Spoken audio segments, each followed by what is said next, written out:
They say time heals all wounds, but I've learned that time only hides them. It doesn't erase the memory of the moment the person you love turns into a stranger. It doesn't silence the sound of their lies replaying in your head long after they're gone. It only teaches you how to smile while bleeding quietly inside. For months after he left, I lived in denial. I convinced myself it wasn't betrayal, just confusion. I told myself he'd come back, that it was all a mistake, that love couldn't just vanish without explanation. But the truth is, sometimes people don't leave because they stop loving you. They leave because they've found a softer place to land. When I finally stopped waiting for him, I didn't feel peace. I felt fury. Not the loud kind that makes you throw things, the quiet kind that sits in your stomach like acid. Anger can be a strange comfort. It gives you direction when heartbreak leaves you lost. It becomes purpose disguised as pain. He had moved on icily, too icily. I saw it through photos, through smiles that didn't look forced. She was beautiful, the kind of woman who photographs well, the kind whose presence makes you question your own worth. I shouldn't have looked, but heartbreak makes you masochistic. You want to see the person who replaced you. You want to measure your pain against their happiness. I kept scrolling through their pictures until I found one that stopped me cold. It was taken in our old apartment, the one we'd shared for 2 years. The walls were the same. The mirror on the left was mine. He hadn't just moved on. He'd moved her into the life I built. Something inside me broke then. Not my heart. That had already shattered. What cracked this time was my patience. The next morning, I went back to that apartment for the first time since leaving. I still had the spare key. He'd never asked for it back. The door opened like it always did, smoothly, without hesitation. Everything looked the same, but it smelled different. Vanilla candles, soft music, new sheets, as if the house itself was pretending I never existed. She wasn't home, but her things were everywhere. A scarf draped over the couch, perfume bottles lined neatly on the dresser, a half-finished painting on the table.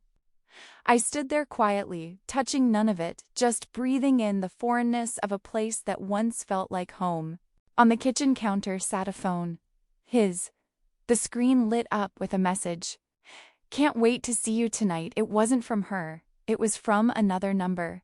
For a moment, I just stared. It was almost laughable. The irony of it all, the man who'd broken me was already breaking someone else. I should have walked away. I should have felt pity. But revenge, when it finally comes, doesn't ask for permission. I copied the number, I saved it. That night, I sent a message. He told me he loved me too. No name, no context. Just enough poison to start a fire. Within minutes, the typing bubbles appeared.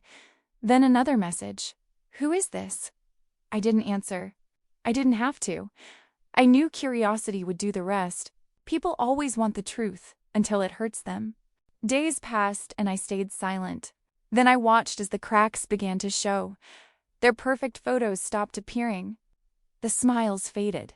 The subtle unfollows, the deleted captions. I noticed it all. My anger didn't make me proud, but it did make me feel alive again. Revenge didn't give me closure, but it gave me control. For the first time since the breakup, I wasn't the one left powerless. I was the storm now. But storms don't last forever. One evening, I got a call from an unknown number. I knew who it was before I picked up. The voice on the other end was shaking. It wasn't her. It was him. He said, "Why did you do this?" I stayed quiet. He said, "You ruined everything." And for the first time, I smiled. Not out of satisfaction, but realization. I hadn't ruined anything. I had only revealed the truth, the same truth he once hid from me. That night, I deleted his number. Not out of forgiveness, but fatigue. Revenge burns bright, but it consumes what's left of your peace. Once the fire fades, you're left with ashes, and sometimes those ashes are all you have. Weeks went by. The messages stopped. The noise quieted.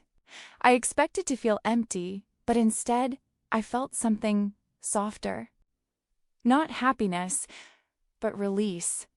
I'd learned that closure isn't about apologies or explanations. It's about no longer needing either.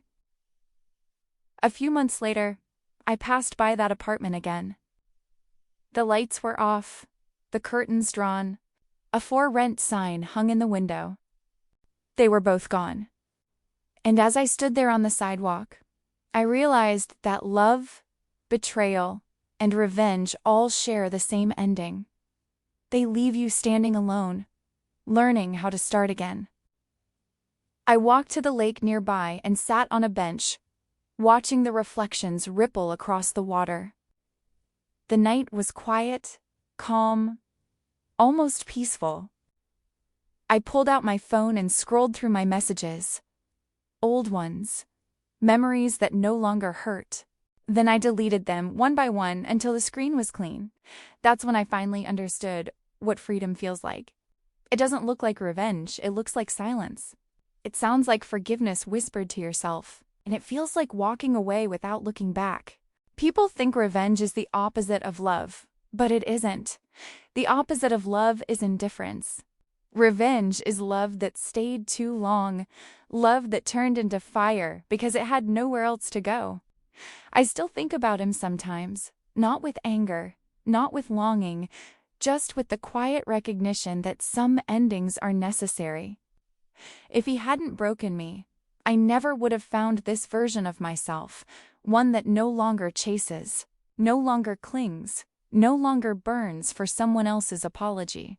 The heart always heals, but it doesn't return to what it was. It becomes wiser, sharper, more careful. And maybe that's the real revenge, becoming whole in a world that expected you to stay shattered.